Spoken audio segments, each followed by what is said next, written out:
E Valentim, nesse momento você começou a falar um pouco sobre renovações de contrato. É um São Paulo que já começa a planejar 2026 e em que o São Paulo vai se basear para fazer esse planejamento do ano que vem? A informação que a gente trouxe hoje, dia 29 marca o primeiro dia dessa série de reuniões, vão ser várias reuniões. Aí a gente entra naquela questão dos bastidores, né? O que eu tenho é que o Belmonte vai ser peça central desse processo que o São Paulo vai viver nessas próximas semanas, junto com o Márcio Carlos Magno, que, como a gente já falou nas últimas semanas, é o principal cotado para ser o sucessor hoje do Casares, ainda que a gente esteja há mais de um ano, praticamente um ano da eleição.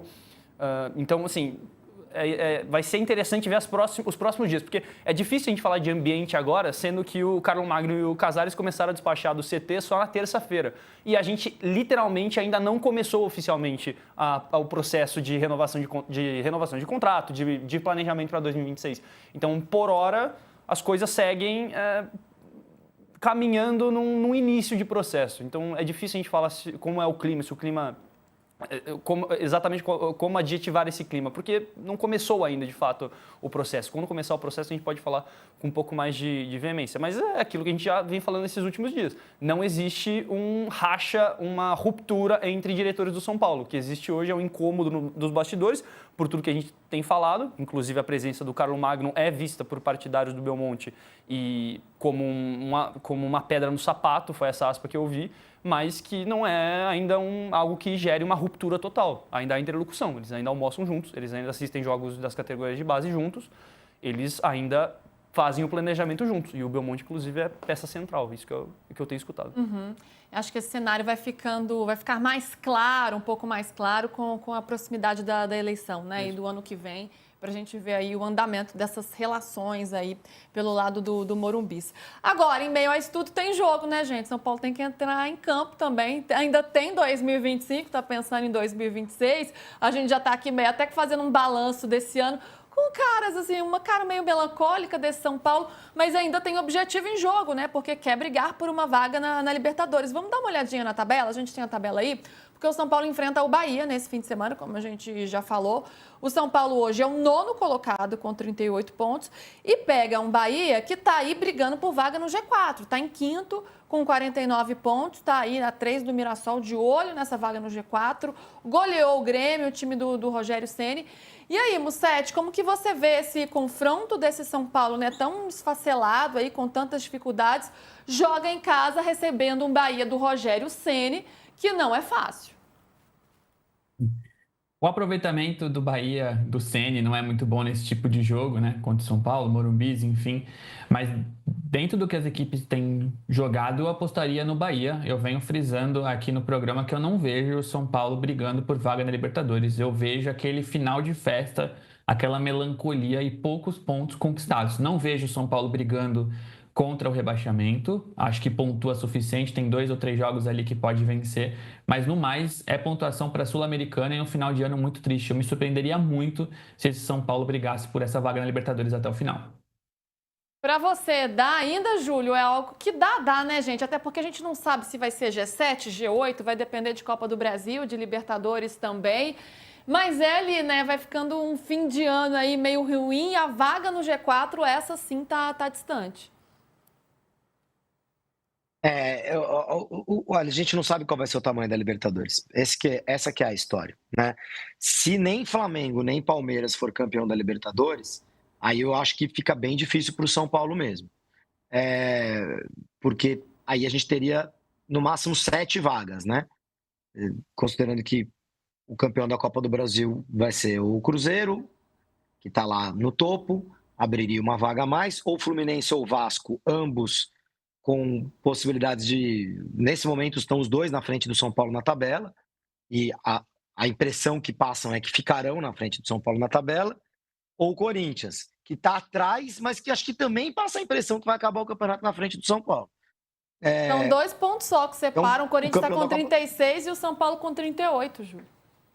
38, né? Só 2 pontos, né? Tá então, bem pertinho ali. Esses times, São Paulo, Bragantino, Corinthians e o Grêmio, eles estão no limiar ali entre para que briga eu vou, né? Para a briga da Libertadores ou para a briga do rebaixamento, já que o Vitória está arrastando meio Brasil para essa briga com os resultados que tem conseguido aí nas últimas rodadas. Tava muita gente dando como certo que os 4 rebaixados estavam decretados. Eu era uma dessas pessoas, mas o Vitória reagiu e está arrastando todo mundo para a briga.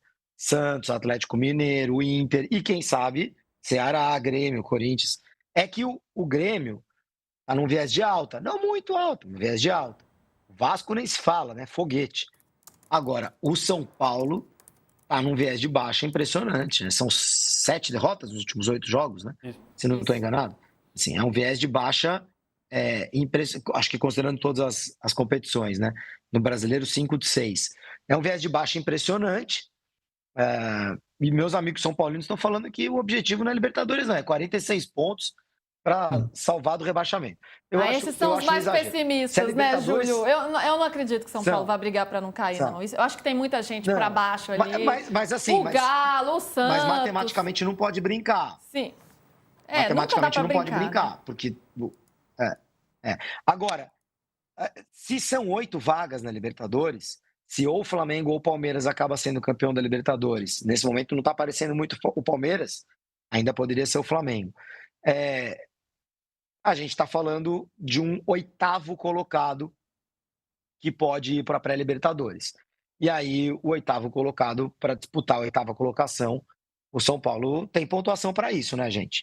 Aliás, até os que estão lutando para não cair têm pontuação para isso. Lembrem-se que o Corinthians, no ano passado, estava lutando para cair, lutando para não cair, e acabou entrando na Libertadores. Isso aí. Valentim, qual que é o entendimento interno desse jogo contra o Bahia? Quanto vale esse jogo contra o Bahia? Vale muito. É considerado... Não dá para falar final, porque não dá para decretar o São Paulo fora.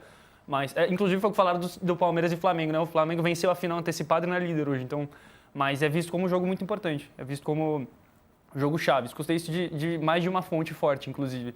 E tanto que aí entra naquela questão da bonificação que a gente falou na semana passada. Aliás, essa semana que o São Paulo vai recortar 15%, 20% da premiação de televisão, que vai dar 5, 6 milhões de reais e dividir entre o elenco se o São Paulo chegar à pré-Libertadores.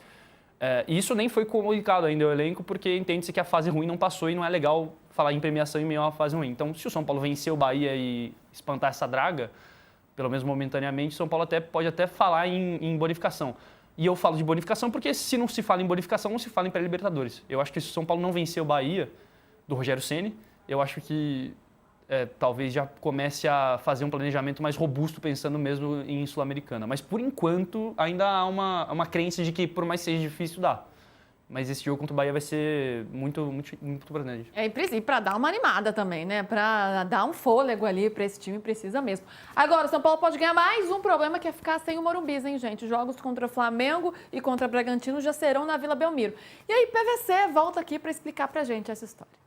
Presta atenção, que foi que a gente falou ontem sobre a questão do São Paulo e sobre o jogo contra o Bahia.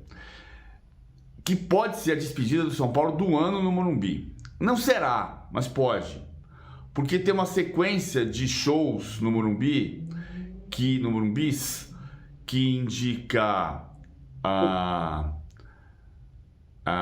Oasis, Linkin Park, são 4 shows grandes. Isso já tirou o São Paulo dos 2 próximos jogos das rodadas subsequentes a esta. O São Paulo joga contra o Bahia no Morumbi e depois joga contra o Bragantino e contra o Flamengo. E depois tem Juventude Internacional. E pode ser que o Juventude tenha que sair do Morumbi também. E pode ser que só volte para o Morumbi no dia 3 de dezembro contra o Internacional. Mas dependendo da agenda de shows, talvez nem isso. Mas o provável é perder 2 a 3 jogos. São 9 pontos. Para um time que tem 38, faltando 10 rodadas, 9 rodadas para acabar o campeonato, e mais quem tem jogo atrasado, é muito arriscado. É bem arriscado jogar fora de casa num momento tão decisivo. Gente, pode não jogar mais o Morumbi esse ano, hein? Valentim ainda tem informação para complementar aí o PVC. O Sétimo, inclusive, a gente fez a apuração junto. Ontem eu falei com gente no São Paulo e existe uma certeza já de que o jogo contra o Juventude não é no Morumbi. A questão é se é na Vila. São Paulo, de novo, por eu ir junto com o Musetti, o São Paulo sondou o Santos há um tempo perguntando se daria para levar esses 2 últimos jogos para a Vila. O Santos sinalizou positivamente. Acho que o Musetti até pode falar melhor. Mas a certeza já é que o jogo contra o Juventude não é no Morumbi. E o jogo contra o Internacional existe uma tendência... Aí vai depender também de como esses próximos jogos vão rolar, né? Mas se o ano for, entre aspas, rifado já contra o Bahia, eu acho que existe uma chance muito grande de fato, realocar esse jogo, porque o gramado vai estar muito... A desculpa oficial é o gramado. O gramado vai estar muito prejudicado. Pode ser na Vila, Musetti? Pode. A gente conversou com o presidente Marcelo Teixeira na semana passada. A princípio, era um acordo de 3 jogos em cada estádio. O Santos atuou em 2 e abriu mão do terceiro por conta da dificuldade na tabela. O Santos entende que, por mais que tenha perdido do Vitória em casa, é melhor jogar na Vila por uma questão de apoio de torcida, pela questão do alçapão e principalmente pela questão de logística. Foi um pedido do Vojvoda e do elenco. Então, muito dificilmente o Santos vai sair da Vila Belmiro até o final do Campeonato Brasileiro. Mas o que o presidente Marcelo Teixeira disse a alguns da imprensa num treino aberto a semana passada foi que esse acordo não importa como foi fechado, que a relação entre Santos e São Paulo é ótima e que já disponibilizou a Vila para 4 jogos ao São Paulo. Se o São Paulo quiser, a Vila estará disponível. Basta agora o São Paulo mandar um e-mail, mandar um WhatsApp que o Santos libera.